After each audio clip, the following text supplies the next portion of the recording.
Hello, hello, hello, all of you out there. Welcome to the Create the Life You Love with Georgia Woodbine podcast on the Chapters Network. I am your host, Georgia Woodbine, and like I always say, I'm so excited to share conversations with successful entrepreneurs, business owners, and provide you with content that's really going to give you tips and strategies on how to grow in life and in business. I am so happy that you decided to join us today, and feel free to share your comments. Make sure that you share, you like, you subscribe on the YouTube page, this podcast. Make sure you go to the website, georgiawoodbine.com. I would like to welcome our guest, Mr. Phil Andrews. He's the president of the Long Island African American Chamber of Commerce. He's also the past president of 100 Black Men, and he has received so many awards from many political officials for his involvement in the community. Let's welcome our guest, Mr. Phil Andrews. Hey, Phil. Thank you, Georgia, for such a warm welcome. Thanks for being with us today in your busy schedule. How are you? I'm doing great. Now, why don't you start off by telling us a little bit, give us a little backstory on Phil Andrews, and tell us about yourself and what you do. Well, Phil Andrews was raised in Brooklyn, New York, and in my early 20s, I started a franchise barbershop. We had one, and then we had several in Brooklyn, Queens, Long Island, and it skyrocketed me to fame. You know, when you employ a lot of people, a lot of people begin to know you. I began to give out scholarships in the community, serve on boards, and at 25 years old, I came to prominence by being in the board of directors of the 100 Black Men, being mentored around gentlemen that make 30 million, Tuskegee Airmen, Brigadier Generals. And it was just great. You know, someone called those people from that generation the greatest generation because they was just an extraordinary group of people with a lot of determination. And they was determined for society to let them in. They wasn't backing down. So, and just being around extraordinary leaders that just turned over every stone that they could to make sure everything that they touch was like the Midas touch. So I'm just so happy that I was came to prominence early by having great mentors. Awesome. You know, I do believe, Phil, that, you know, your mindset dictates everything. It dictates the decisions that you make. It dictates how you handle things. You know, how important would you say that the mindset aspect is to, you know, changing your lifestyle, having a successful business, or just being successful overall in things that you do? How important would you say mindset is to achieve the things that you want in life? Well, mindset is extremely important. I know one of the things in my 20s, I was exposed to a gentleman named Joe Dudley running a 20. He runs a $30 million company, Dudley Products, and he was able to pass that on to the next generation, his children. And one of the things that they said that reading people or ruling people, when you think about it, the people that invest in themselves and read really lead successful lives. So mindset is everything. But I wouldn't stop at mindset because you got to have a certain skill set along with the mindset. And then you got to take action on the mindset and the skill set to get things done. Otherwise, you'll be a smart individual not doing anything. Oh, I love the way you put that. That is so true. You know, I always believe that, you know, taking control in life and in your business and to be successful, it always starts with confronting things, and you cannot change what you don't confront. So like you said, if you don't take action, if you don't put actionable steps behind your goals and, you know, your mindset, you're not going to really achieve anything. What are some of the early lessons that you've learned in life to help you cope in a world that's like constantly changing, especially even like now with the pandemic? Well, one of the things I love Think and Grow Rich. One of the things I loved about Think and Grow Rich is that, you know, when you read a book, you should finish it. So I got a habit of reading a book and finishing it. And the things that we try to do, take that type of attitude because sometimes it takes years to make something an asset. And then all of a sudden, people see all of this success, but they don't see all the things that you did. So I think having a habit of finishing some things that you start. Like you're an excellent example of that. You've produced a tremendous number of products, and I haven't even got my first book off. So having that ability to do in that area to publish books and to finish is extraordinary. I've met some mentors in my life that they wrote their book so late they was only able to sign one book, Hmm. have one book signed. And so I commend you. Start with the end in mind when you're doing anything. Hmm. Thank you. Thank you so much, Phil, for that. I believe that life is our greatest teacher, right? You know, I think when life starts to make sense for people, when you start to realize that everything in your life happens, it happens for a reason. It happens for you to learn a lesson, to help you learn and grow and develop and evolve to live in your highest potential. And like in a world that's constantly changing, I've learned that the only thing that's constant in life is change. Nothing ever stays the same, right? And that's how we grow and evolve as individuals. So, to piggyback off what you said, start what you finish. Don't like expect something to be successful or to work if you're not putting that work and that time in, and that you're not, you have to finish what you start. You have to go all in on your goals. You have to make sure you set deadlines to your goals. You have to take action steps. You have to pour whatever it is into your passion every day. It has to be an everyday thing. It can't be like a once in a while thing and you're expecting this successful business, or you want to have a luxury lifestyle. And people see people on social media and they have this conception that because what you see is what is. And I think that people don't know what really goes on behind the scenes, behind success. And so I'm glad you really touched upon that. So that's one of the tips, right? Definitely, Yes. when you start something, make sure that you finish it. Now, as an entrepreneur, what's one piece of advice that you can give to our viewers for, like for someone that's starting a business? Well, I think every business owner needs to know the root word of capital. Capital, the root word in the original language with capital was in the head. Your business starts in your brain. That's where the capital starts. Long before money comes, there got to be an idea. There's some idea, and they say most people have thousands of ideas, $1 million ideas, but they never act on them because ideas are not only sources of pleasure, but ideas are sources of power. You should write things down, as my mentor told me. A short pencil is better than a long memory because Hmm. we come up with a lot of good things, and some things you even the fact that you didn't write them down, you don't remember them the next day. So I think we have a tremendous amount of creativity. I think we need to look at innovation. Sometimes we could do things better. We could do things more timely. Innovation is the hallmark of champions. And sometimes we just need to have the law of flexibility. If we keep hitting our head on the wall, don't try to keep going in the same way. Have some flexibility. Know that, you know what, I made to make a shift. Let me give some thoughts. The old times used to say, let me sleep on it. And then God will wake up you up in the morning with a vision of what you could do. So I think a lot of it is creativity. But like you said, creativity and ideas is nothing if we don't act upon those ideas.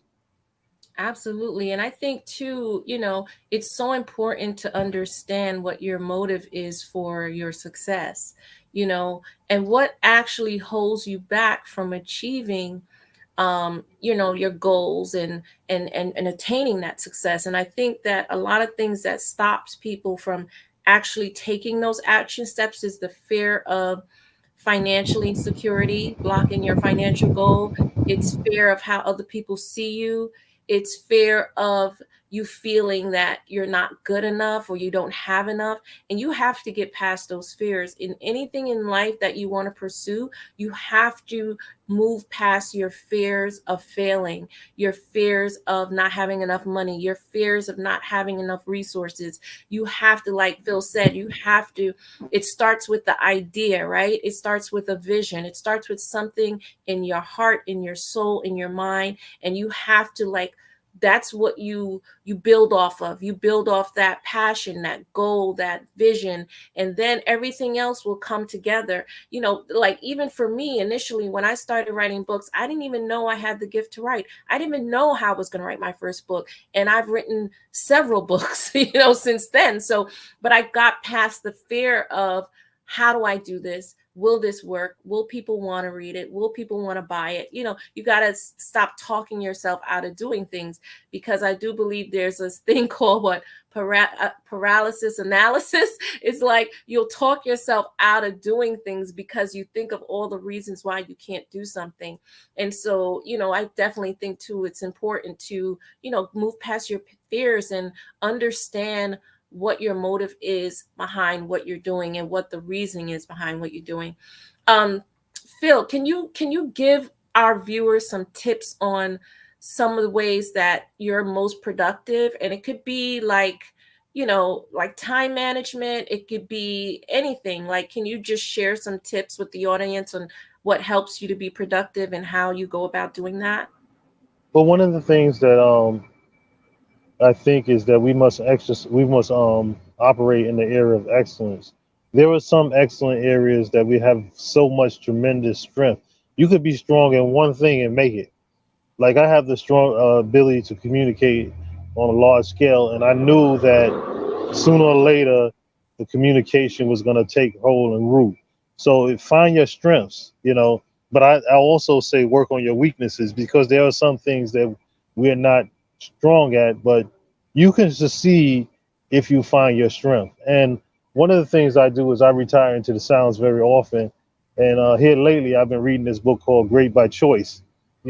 Being great has to be a choice, and you have to be methodical. You have to be like a ticking clock every way, every day, doing it and doing it and doing it and doing it.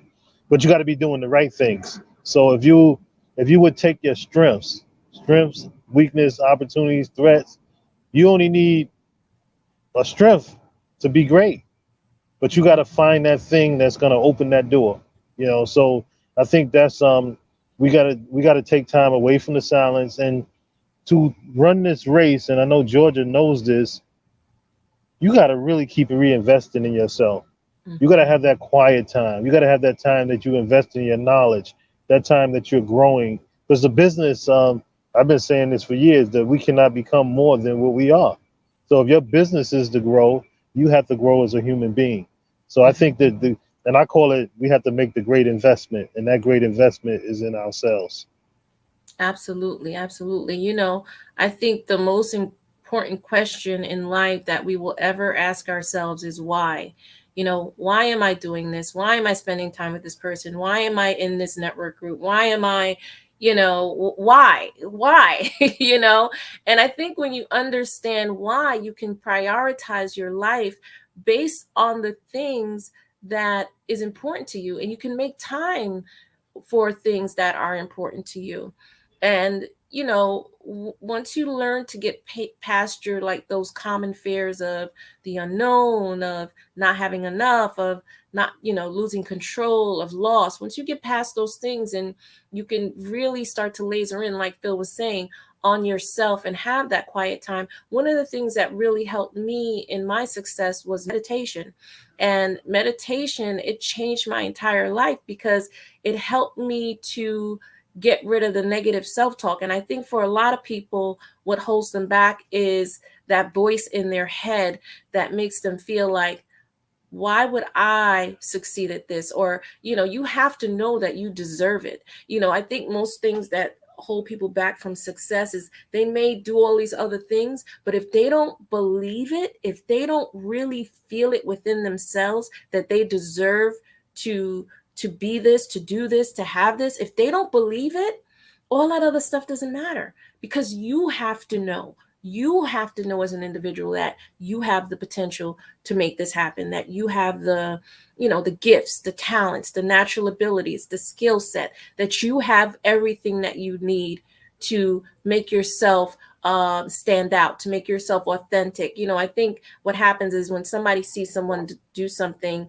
and they're successful at it, everybody tries to mimic that or imitate that. And you cannot imitate something that works for someone else, because that may not work for you. You have to find out what makes you authentic. You have to find out that makes you, you know, transparent, that make people, want to gravitate towards whatever product or service that you have. You have to figure out that what makes you unique. And when you start to laser in on more of yourself and not compare yourself to other people and what they're doing, then you can focus on how to, like Phil was saying, how to make yourself better, how to make yourself great, and really move past that. How would you like to comment on that, Phil? Oh yes, one of the things also I believe too is passion is very important, and a lot of people they comment on when they see passionate people. And I had read a quote many years ago. It said, "I'd rather have somebody." I think Vince Lombardi said, "I'd rather have someone with passion rather than ability, because the person with passion would show up when the person with ability didn't." So that is very evident that it takes passion to succeed, because you go through some hurdles and they're going to take passion to get you over those hurdles. So that's a very important thing, that we need to really hone on the thing that we love, because they said the thing that you love, even if you wouldn't make money at it, that's the thing that you would make the most money at it, because you love it. And there's Hmm. nothing like love when we bring love to what we're doing. Absolutely, absolutely. Now I know we had talked about this earlier, but and I know, and I'm gonna go back to that because I know you mentioned some books, but I do want to find out which is like one of your favorite books, but we'll get to that later. But let's talk about networking for a minute and how important networking is to building your business. Why don't you expand on that for a little bit? Well, networking is extremely important. It's often said that your network is your net worth, and then also you have to be an extremely good listener, because sometimes we talk so much we can't get the information. There may be some opportunity. So networking is really a skill. You should read all the books you can. There's expert books. You wouldn't try to be a doctor without going to medical school. Well, there's a guy that wrote BNI books for Right. years and has it's a course in college. So because you go to networking events, somebody's rushing their car, they're not listening to you, they're not developing rapid, right? Because you have to people got to get to know, like, and trust you before they Hmm. say, you know what, let me open up to you. There's this opportunity. So Right. I think people should study networking. They should read every book they can. And one guy even said, he said, never eat alone. Go when you go to breakfast, take somebody to breakfast. He also said that if you add value to somebody, if they of course they're gonna do business with you, right? So if Hmm. you gave somebody the biggest client networking, what do you think they're gonna do for you? So it's not it's really a relationship thing. A lot of people really don't know. You got to know when that point hits where you say, you know what, all right, I'll develop rapid with people, because people could be kind of cold in the beginning, right? So you need to know how to network. Hmm. It's so important. Business networking provides so many new opportunities for people, and also not only that, but it's a support network, because now, like you said, you have people that can refer business to you because of your relationships with them. So now they know, like, and trust you. They will refer business to you. And networking is so important. You need networking to nurture your business and to keep it growing. And there's so many benefits towards networking. I mean, it creates visibility. Networking puts a face behind the business. It definitely helps you to get referrals. And people, like I said, people trust recommendations for people that they know. And also, like I said, the support. Owning a business can be exhausting, right? And it's good when you have a support system of people around you that are similar to you as far as like business, and like we were saying earlier, your network determines your net worth. So look at that circle of people around you, and you know, are you at the top of that circle? You always need to be around people that's smarter than you. You cannot be the smartest person in your circle. You know, you if you want to grow, if you want to evolve, you got to look at your network, you got to look at the people around you, and you got to surround yourself with people that know more than you, and that's how you get better at what you do. um, why don't you share a little bit, Phil, about your website and about the Chamber of Commerce? Tell people a little bit about the Chamber of Commerce and give them the website. I think we can put the website up, but Okay, tell us a little bit about the Chamber of Commerce.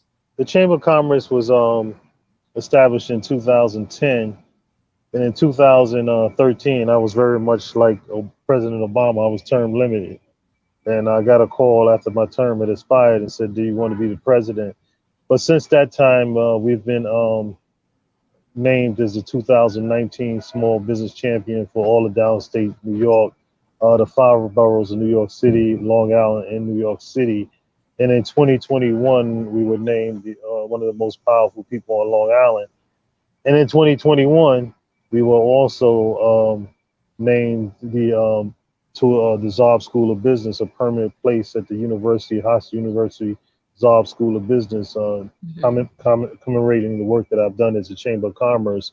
And then in 2021, we were named as the top city and state, and all of this really had to do when, you have to bring to bear everything you learn.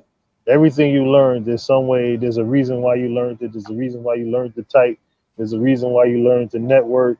And that's what we had to do. We had to bring to bear all of our ability toward what we try and achieve. And since that time, we've become known as the largest African American Chamber of Commerce in New York State. And last year in December, we were awarded a grant to be a spoke. Uh, there's a hub and spoke program called a community SBA Community Navigator Pilot Program coming from the White House, and we are delighted. For 2 years, we're going to help small businesses grow and get access to capital through a federal grant through the White House. Wow, And wow, our that's our website is www.liaacc.org. But our real tagline is New York State's largest African American Chamber of Commerce, and that's all you have to put up, and you'll find us. wow, that's great. That's great.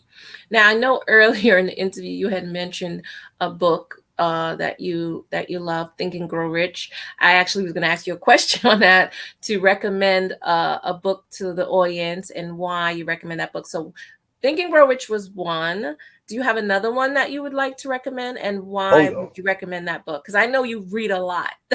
oh yeah. I also have the anybody that's in business, they should read What to Do the First 90 Days of taking on a new position. Also, Great by Choice is really a study of all of the companies that was great. A lot of companies go through difficulties, right? But the companies that really make it stand the test of time by being so relentless that no matter what was happening, they see that future goal and they keep a track of their goals and they succeed beyond the obstacles. And they also would have tremendous amount of humility because being great, you could be arrogant and great, and it could bring you down too. So I think having a great by choice, good to great, getting the right people on the bus, like you working with a great person that's putting on this show, getting the right people on the bus is just as important as you being great yourself because nobody gonna achieve but a certain level unless they bring other people's calling to help their calling. Absolutely, absolutely. And on side note, I actually read a book a month. I try to read a new book every once a month because actually reading can be it's more than just gaining knowledge. Research has shown there are so many benefits to reading. It reduces stress, it helps you to relax, it improves your concentration and your memory, and also it helps your vocabulary expansion and it strengthens your writing ability. So reading is very important, and I read because I like to continue learning. I like to continue to be innovative. I learn from other people, and other people learn from me, and I learn from other people, and that's how it should be. You should constantly be learning and growing and evolving as an individual. Um, Now let's talk a little bit about team building, Phil, which I know you're very, very familiar with because you're, the president of Long Island African American Chamber of Commerce and the past president of 100 Black Men. So you know what it's like to be in leadership roles. Would you share with us some keys to building a great team? Well, leadership starts with yourself. If you want to bring, if you want to build a great team, you have to learn to be great because leadership is going to take that. And leadership going to mean sometimes the leader is following the lowest person on the tadpole. Leading is now looked at today as different. One day you could be leading. I heard Ken Chenault at Five Star Chat said, you know what? He had to trust people 4 levels under him to tell him what the truth and who was on his side and who wasn't. So leadership, you need a lot of intuition. It's a lot of self-control. You need a lot of investment in yourself because to get people to follow anybody is not an easy task. So you have to be extraordinary, make the extraordinary investment. You need to assess the day. You should look at every human encounter and say, you know, could I have done better? Could something have been done better? Should I have done something? Because if we don't reflect on our transactions in life, we don't make change. So leadership is something. It's a constant investment. There's no such thing as somebody knows it all. So keep investing and read as many leadership books as you can. Hmm. Read, read. I love the 90-day thing because they say most businesses, if you get off the ground in 90 days, you're on the right track, right? Hmm. So that's an important concept that how you start something is going to determine how you finish it. Like when you had to start the book right to have the foundation to end the book. But if you would have never started with those 90 days, I don't think a lot of books wouldn't have been wrote. Yeah, And it's called definitely. 90-day plan. We should all, and even if you had a company and other people begin to work with you, everybody should be on a 90-day plan. What you're going to get done in 90 days. Definitely, definitely. I think, building a great team is more about building the right team with the right skill set and lasering on their passion and their strength. Because I think when you have a team of people and you laser on their passion and their strengths, they'll give more, they'll do more, they'll be more excited, they'll be more motivated. So that's really important too. I know we're going to be running out of time soon, so I want to close with my signature question, Phil. And that is, if you were to look in the mirror and see your younger self, what would you tell him? Well, I would tell myself that there are some things that I could have done differently, but I wouldn't change anything because it's been a great journey. So my younger self would be just putting preserving more capital because as you know, capital is very important. But as you're young, you spend money, you do things because capital is a tremendous tool. But I've really had a great journey. I've had a great journey. I've able to employ many people. There's a gentleman that has a barbershop school, and he said, "Phil, I wouldn't have that school." So even in my younger days, I was very focused. Because some of us know what we want to do very early, Right. and we have passion very early. So I don't have any much regrets. I'm just enjoying the journey, and I'm not finished. It's not even part two yet. I hear you. I hear you. I mean, like I said, everything that you go through is for a reason and a season or a lifetime, and you meet people for a reason, season, or a lifetime. And I believe that's how life works, the cycle of life. And I want to thank you guys for tuning in to the Create the Life You Love podcast with Georgia Woodbine. Thank you, Phil Andrews, for joining us today. And I want to let everyone know to please be sure to like and share this podcast. video on YouTube, Instagram, Facebook, Twitter, and LinkedIn. The more, the merrier. We have to get this information out to people. And remember, we all have the freedom to choose and be mindfully aware to create the things that we love based on how we think. So thank you guys for joining us again, and take care, Phil. Thanks for joining us. You got to come back again. See you Thank guys. you. Bye.